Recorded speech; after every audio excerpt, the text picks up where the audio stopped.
Hello and welcome to some more Star Citizen, looking at what's happening over the next week, but also preparing for Alpha 3.10 for, I suppose, the evocati patch, and hyping up Alien Week that starts on Friday.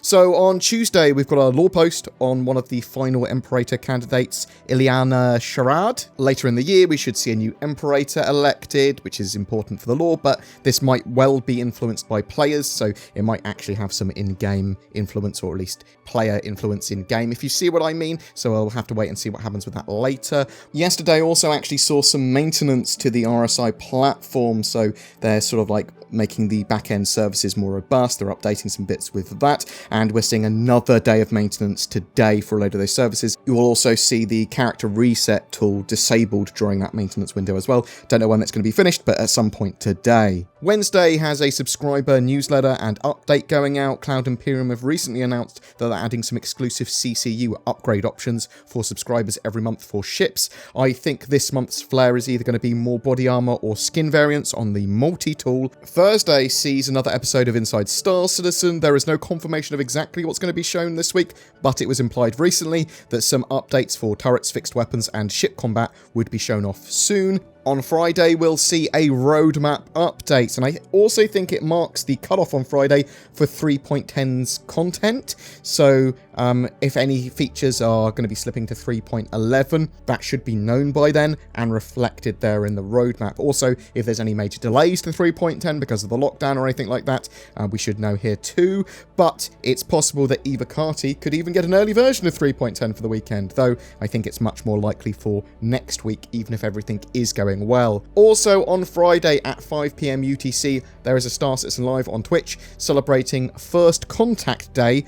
They're talking about alien races with the narrative team, so that's Dave Haddock, that's William Wisbaum, and that's Adam Weezer, and that is the archivist Sherry Heiberg. This also marks the start of Alien Week, so it appears that First Contact Day is being celebrated on Friday the 12th of June. So what is First Contact Day? Well, we don't have all the details of First Contact Day or Alien Week yet, but what we know is in lore, the humans met the Banu race as their first contact with an alien species in 2438, which is 512 years ago, because the current game year is 2950. The story of that first contact is that there was a human nav jumper, Vernon Tarr. He was in the Davian system and encountered a Banu fugitive, and then mistakenly fired on the ship. From there, the humans then sent out a diplomatic delegation because they were worried that they had basically accidentally declared war on the Banu or insulted them or something. 2 weeks later, representatives of the Banu Protectorate arrived in Davian and made formal contact with the humans there.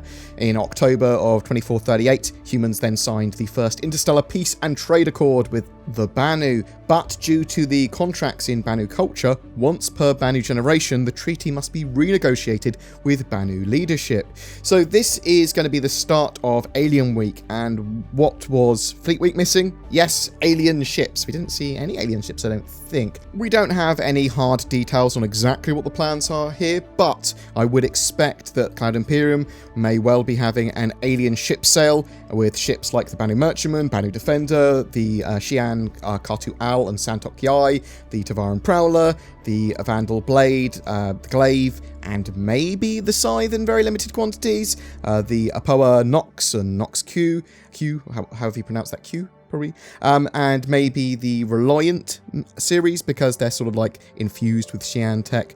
There are alien concept ships as well that have been hinted at, that's Cloud Imperium are working on, with a Tavaran fighter and xi'an cargo ship. We could see these here, or at least at some point in the future. I'm not sure if we'll get any form of in-game event for it like Fleet Week. I think it's more going to be sort of like a straight sale if they do that, although I would expect Cloud Imperium to also run a screenshot and video competition. That's the sort of thing they do at the same time. I'm also interested to know if these sort of like focused sale weeks are what Cloud Imperium plans to do in the future for a lot of their sort of sales. I think it actually probably would work pretty well for them. We've only seen the G12 so far this year in form of concept, and currently 3.10 is pretty light on ships, just with the M50 updates and the skin for the P72 Emerald. So we could potentially see something that's hinted here for, might be released in 3.10 for like an alien ship, maybe.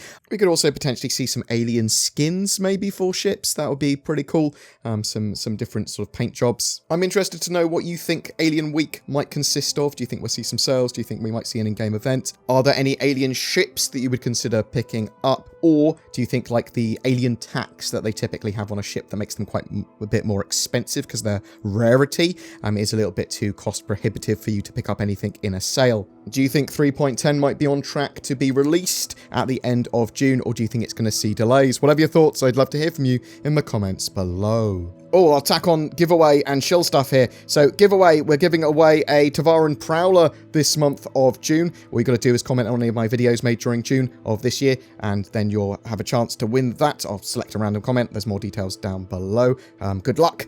Also, I shill for NordVPN. NordVPN's great because it allows you to browse the internets in privacy and with security, and you can get around some of the sort of like watching restrictions and stuff like that on the internets. Links down below for that. And we've got Shadow as well for cloud gaming PCs. If you're thinking about getting a gaming PC, instead consider Shadow, because you can just leverage the power of your internet and have a Windows 10 gaming PC environment just streamed to your phone or your other computer or your laptop or whatever. Bam, you don't need to maintain your own hardware anymore. There's lots of different hardware to meet people's needs as well at different price points. Again, links below for that. If you want to further support the channel, please consider becoming a BoredGamer YouTube member, or backing on Patreon, or just chucking a donation towards us. That genuinely really helps with the channel. Check all the links out down below if you want to get involved with any of that. Thank you so much for watching. You take care, guys, and I'll see you in the verse.